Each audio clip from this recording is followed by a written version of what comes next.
What's going on here, everybody? Gundam the 13th here with a new video talking about the suit for the week of the 13th of November 2025. We have the Cluster Gundam, which is a 750 raid, space and ground compatible over here with space compatibility, melee priority 3, and a rarity of 3 stars. I'm gonna be real with you right out of the gate. I like a lot of this kit, but it does really feel like a discount X1 with the way that everything works and doesn't work. And we'll get more into that as we go through the weapons here. So, starting with the Gundam beam rifle here. Pretty standard fare, no charge shot on this. A little bit of ASL and stuff. Beam ammo type, 7 shots at 350 meters, cooldown time of 4, and a reload time of 15 seconds. Something you'll see across the board for a lot of this is that, once again, a lot of the overheat and reload times are over the double-digit mark here. Now we get into something that kind of bugs me a little bit, considering that this is a raid. The beam sampler single here, 2900 damage, cooldown time of 2.5, not too bad. But when we get into the skills and stuff, this has both the heavy attack and the aerial melee. And what I mean by that is that it does have aerial melee, but it can only do it with one. This one, because it has very normal standard kind of overhead Federation swings and stuff, does not do it, which is weird when you consider that the Zeta 3B can just do it as a support for no particular reason. So keep that in mind. You do not have 2 melee things to do in the air, despite the flaps and all that good stuff. You have to really focus a lot of your attention on the dual sabers. I would almost suggest to put this on your main, melee button if it's triangle or whatever. If it's circle, then, good for you. Moving on then to the other discount weapons here. We have some Vulcans on this. 120 power, ammo of 40, range of 150, very fast. About 13 shots or so for the stun at a very rapid rate. And one thing that I do like about this, outside of the way that it kind of mirrors some of the other stuff from the 91, is that unlike the X1, the beam Vulcans, or the beam cannons here, are actually in the face. So you have those on the bottom, you have the regular ones on top, and both of these can be fired on the move as a result. The beam Vulcans do have more output at 400 per pop, 7% on the heat rate, and a range of 300, so a very surprisingly healthy, like only 50 under the main rifle in terms of reach on there. Obviously, a lot of stuff here is going to have beam resistance with the ass. You're not going to really feel it that much, but it is just a matter of having more accumulation to be able to put down while on the move. Very important, considering that the beam bazooka ×2 here is a commit stance, much like the Vesper cannons are in this case, except we do not have a Garobi. This actually has a piercing 2 stun burst that it does for its charge shot. And much like the Vesper cannon, when it does do the charge shot, as we'll see in the training thing, it loses its ASL tracking. We can also shoot these in the air, both in neutral shot and charged shot. One other thing, and this is probably obvious to anyone who's already, played the Shazar or anything else, you can't do the heavy attack in the air. You gotta land. Especially because, and we'll talk about what I do and don't like about that, considering the absolute length of the heavy attack on this thing in a bit. And then we have a real odd duck here. The beam shield throne, much like the brand marker on the X1 and all that. Toss it, it actually has a bit of guidance on it, but unlike the brand marker, you cannot toss this while boosting either in the air or on the ground. You do have to be in a neutral movement position for this, which to me is very weird when we have the Burgagiros, which can do that while boosting. And you can say, oh, well, it's because it comes off the back. But yeah, but so does the brand markers will fucking handheld weapon, so why the hell would there be a difference there? And especially when you're doing it with something that's already guided, like these missiles. So I think that's a weird omission just for this. Obviously, for a lot of guys, if you're doing, say the bazooka into tossing this and then just going in with your Vulcans and stuff, most people aren't going to think about it. To me, it's just more of a personal nitpick. But 2500 power, ammo of 1 with a range of 250. Try to keep that in mind regardless of the tracking, because eventually it is going to just fizzle out. And then you have a regular beam shield here. Small size with shield HP of 5000, and you can parry with this one as well, so an extra little bit of a slap for that. For the power, 10 to 2500. Moving on then to the stats and skills. For the defense on this thing, not bad. 23k health, 25, 30, and 29 for ballistic beam and melee. Pretty easy to jack either one of those up in, when you consider the slottage and stuff like that. In that case, then we go down to the ranged and melee strength. They are oddly balanced. Oddly, even more so that just tilting ever so slightly more to range as opposed to melee on something that does have a heavy attack, maybe just because of the way that that scales. But 39 and 36 respectively. Once again, with the slottage, if you don't really want to lean too much on defense and just want to go like output, or maybe just a little bit more output and mostly maneuverability, very easy to do here. Movement speed of 145, top speed of 230, so definitely not slow. Good amount of pacing here. Thruster gauge of 75 and a turning speed of 81. So, looking at these skills then. Assault Booster 3, High Performance Hit Balancer 1, High Spec Ambek 2, Maneuver Armor 5, which on top of everything else means damage taken is reduced by 40%. Definitely something that's trying to encourage you to be on the move while you're making your approach and stuff, which again is interesting why they have so much more range strength on there than melee strength. Obviously not by a lot, but the slottage still leans towards close, considering it's 22. So 22, medium is 22, and long range is 12. Not a lot to work with there.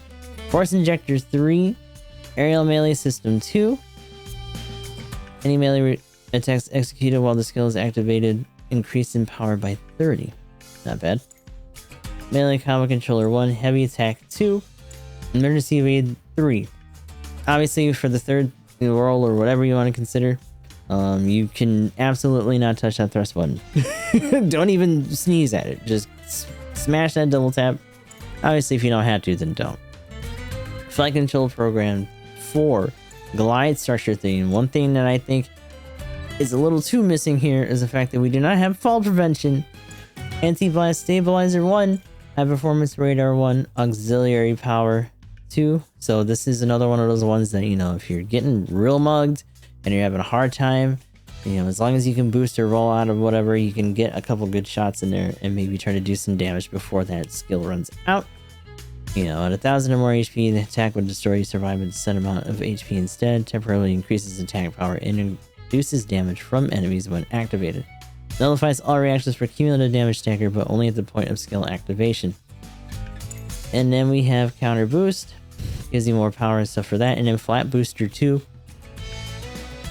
Gotta be honest, wouldn't have minded if it was 3, but it is able to sit pretty well if you do have Ox Burners or things like that. So, let us look at the enhancements. So we have +1 anti-beam modifier, +1 to range strength, -3% to recovery time from thruster overheat, very important. And complex expansion slot comes at the end of the regular upgrades at 2860. For the unlockables, using some gold stuff, we have anti-beam 4, so +5 to anti-beam modifier, and +5 to range strength, not melee. Again, kind of silly. I get it. There's a lot of good pursuit in this, the cannons and stuff. That's 350.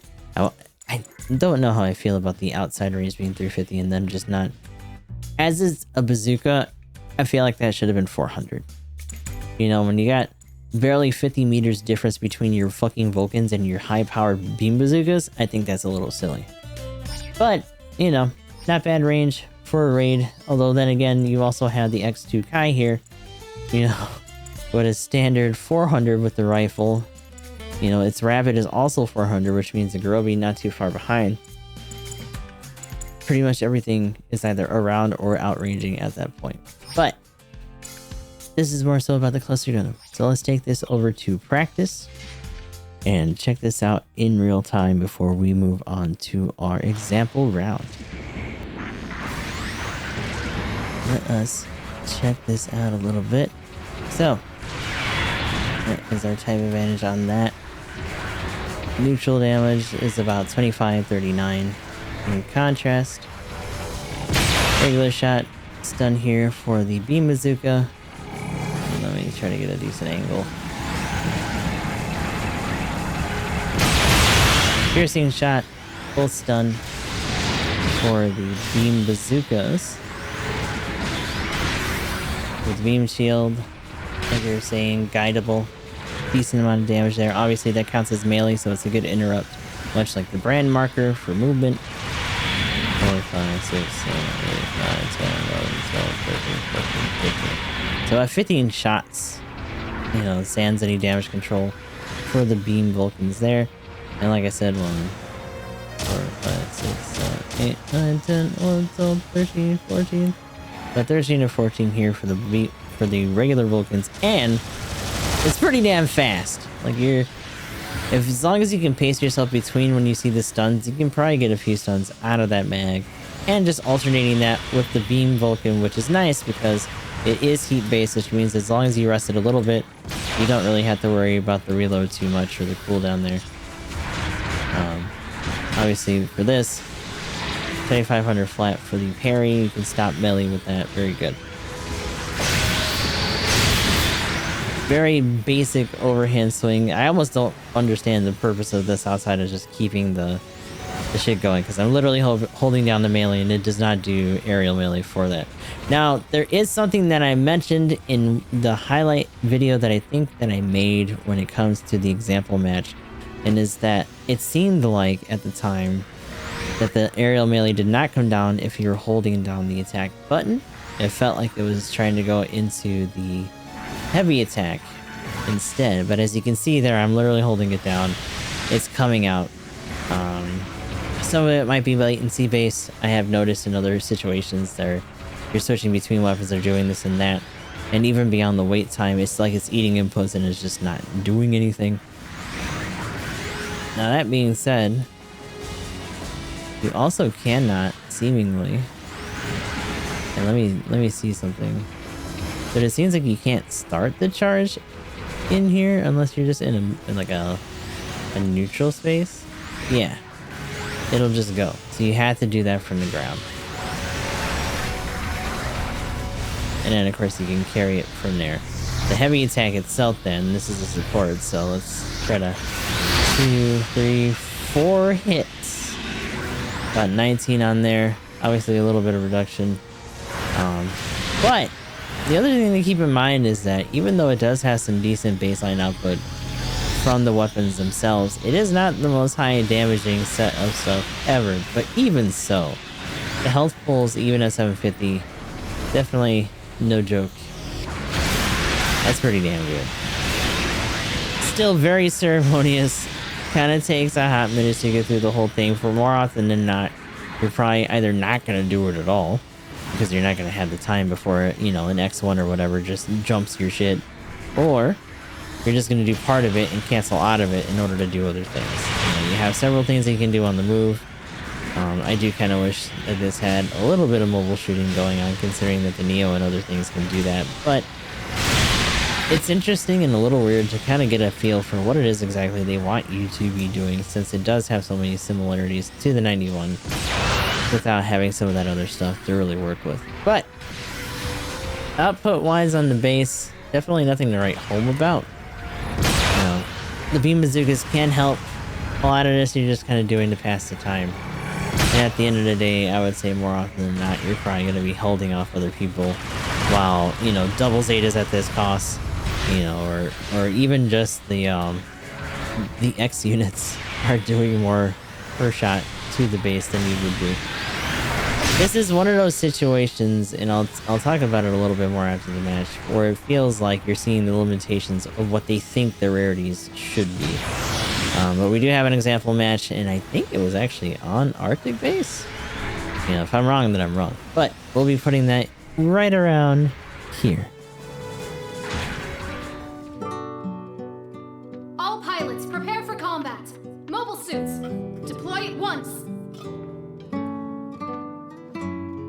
That is the rawest definition of meta.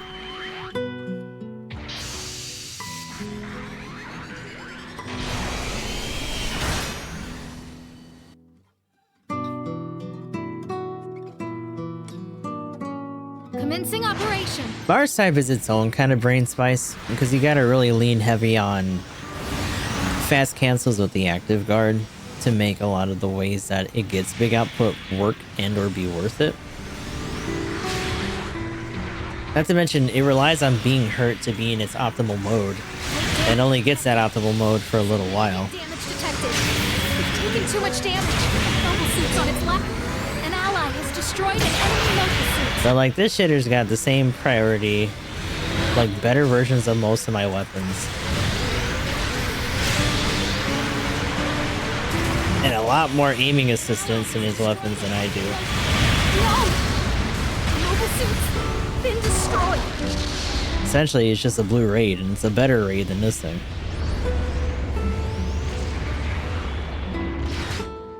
Select a location and method for redeployment.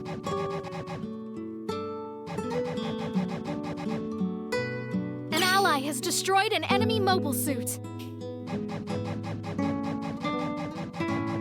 You know, but if your consolation for that is Requesting redeployment. supposed to be that it's a, oh, well, that's a 5-star versus a 3 or whatever, and then just admit that your shit is busted. An ally has destroyed an enemy mobile suit.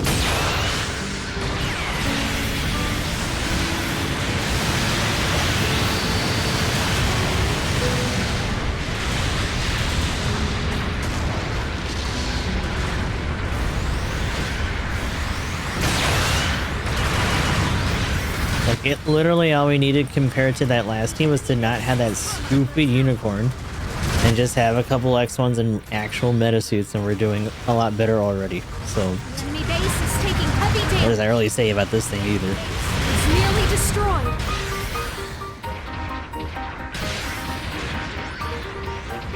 Beacon capture confirmed.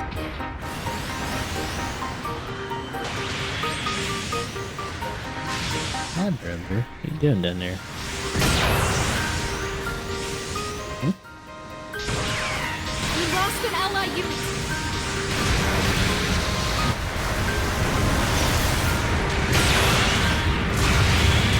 An ally Bad. destroyed an enemy mobile suit. We lost an ally unit. Light damage detected. Arrow, please. Feel bad about that other guy that I hit, but Taking too much damage. Mobile suit's on its last legs. but the other thing is that the only real way for me to get these guys out of their cables and shit is to have that shield on hand too. Which really sucks. Mobile suit been destroyed. An ally has destroyed an enemy mobile suit. Maybe, but I bet you is if this is gonna be what they put out here as a 750 raid, if they do that to the X3, it better be real good or no one's gonna bother. Captured by the They're enemy. just gonna keep playing X1. They'll probably just make the X3 a general. Our base has come under attack. You know, because if the X1's still able to clap that thing's cheeks just for being a raid, then no one's gonna fucking roll on it.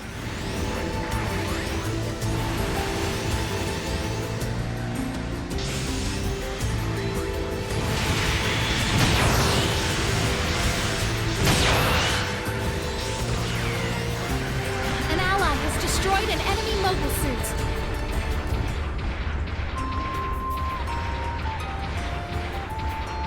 Oh my god, dude, this ring around the rosy on this motherfucker.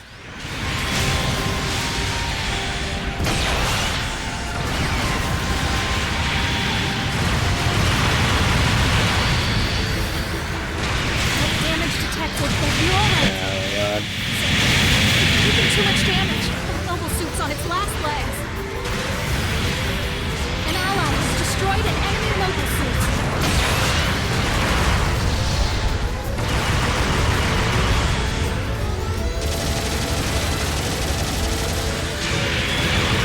An ally has destroyed an enemy mobile suit. Leg components overloaded. Really air tripping, brother. Get in there. I mean, I'll do it because I don't got any health. Woo! An ally has destroyed an enemy mobile suit. No! Mobile suit been destroyed.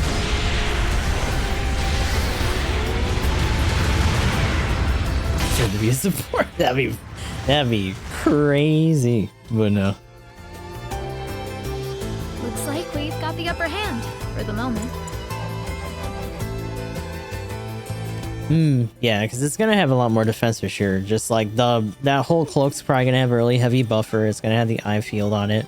Requesting redeployment. An destroyed an enemy mobile suit. It also kind of depends on how they treat the eye field on there, because like, what is it? The Kihara and all that had those, but I think getting hit on it or using it also costed boost. There's a lot of possible drawbacks that they could have to it that kind of dictates how useful it would or wouldn't be. Oh my god, why don't I have offense system?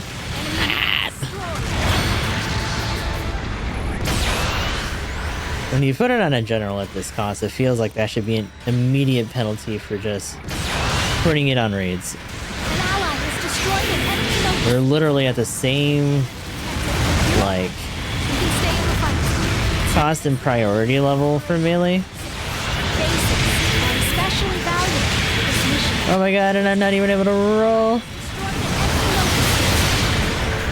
Ooh, that fucking ox skill is helping me though. That's like my one saving grace here. Is that when I get jumped real bad like that, as long as the game's latency lets me, I'll be able to wade through that shit and do some damage still.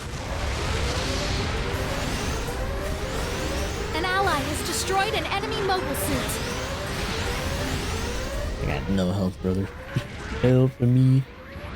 You can go cab if you want. Unit repaired. We have detected an ally signal.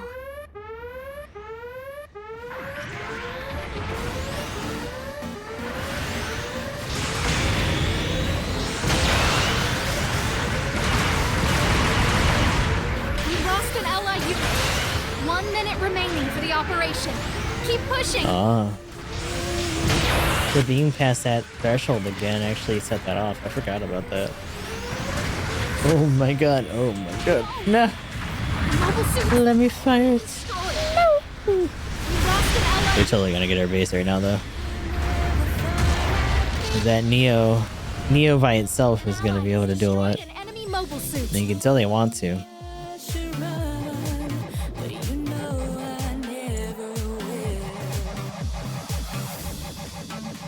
We lost an ally unit.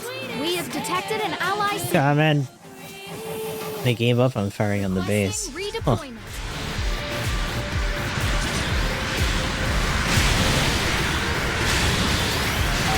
Oh, that stupid cable. Ow. Sick. We lost an ally unit. Damage detected, but you're alright. You can stay in the mission has ended.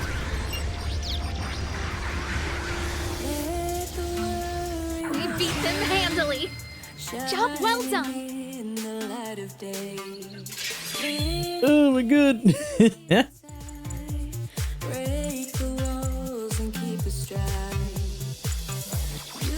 So yeah, plenty of targets in that one. A lot of shit just holding me down though. Surprised I actually got third there. Our other one didn't do as well. But Here's your reward. yeah, it feels like it's missing stuff that the other like era suits have. And I get that it's a lower rarity compared to those, but like damn dude. Probably should have been a little bit more merciful.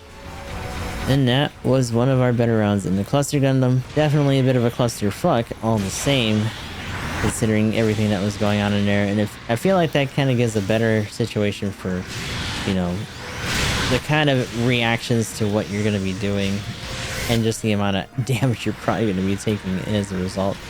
You know, think about things like that. Try to plan your builds accordingly and all that good shit, because a raid at this cost is still a very dangerous thing to run, but considering the absolute menace that the Neo Gundam is, it does kind of feel like they're trying to find a different approach in terms of kit and abilities for the raids at this cost to be able to pressure that thing. And in some degrees, I do feel like this is a moderate success. But again, like I said earlier, this is a 3-star suit. The stuff that it's competing with are either 3-star minimum, level boosted, like either 3 or 4-star stuff, and then you have to deal with 5-star suits. And you can definitely start to see the differences in the way that they behave and the things that they let 5-star suits have, you know, that they don't necessarily let a 3-star suit like this have when it comes to like the shield throw, the way that the Vespers behave, the fact that this doesn't have 2 aerial melee on it, you know, all these little things that you would, you know, come to expect from suits of this era, that suddenly this thing doesn't have as a raid at this cost natively. And that is very odd, but I think it's something that we have to keep in mind going forward when it comes to future releases, which is honestly kind of unfortunate. But that is kind of the long and short of it. You can definitely put in some work. I don't know if people who are running things like, say, the MZ or some of the more stubborn stands of the X2 are necessarily going to switch to this, but it is a different change of pace. You know, so if you're still looking for a better approach as a raid to try to deal with the Neo Gundam, then this might not be awful. But to be honest, if that's really the case, you should probably just be pushing your F91 or your X1 a little bit harder depending on what you're getting. But considering the rarity rate that those are at, this may well be something easier to get, despite the fact that both 2 and 3 stars, in fact pretty much all rarities at this point, are pretty overrepresented, right? Like, those rarity pools in the gacha are very saturated. So I can only hope that, you know, they thin those out and make some of the more relevant, worthwhile suits to pull for a little bit easier to get. Not by means of drop rate, because heaven forbid they ever change anything like that, but at least just for the fact that we don't have to sit through so much junk and level boosted crap alongside their stupid weapons in order to get relevant suits to be able to handle things at these cost ranges worth a damn without having to spin for 1,000 things. But my gripes aside, definitely don't hate this thing. Definitely don't think it's necessarily the biggest solution for the problem they seem to be trying to handle at this cost. And honestly, it really makes me wonder how things are going to look for 750 once we get into Christmas and the holiday season a little bit more proper. But that's the long and short of it for the Cluster Gundam for my initial impressions for now. Obviously, I'll be playing this on Gus during the rest of the week, so if you guys are interested in seeing me suffer through some matches and trying to figure this thing out a little bit more, be sure to hop on Twitch or YouTube in the future until we get to the next suit. And until the next video, this is Goose on the 13th. I hope I get to see you guys in the next one.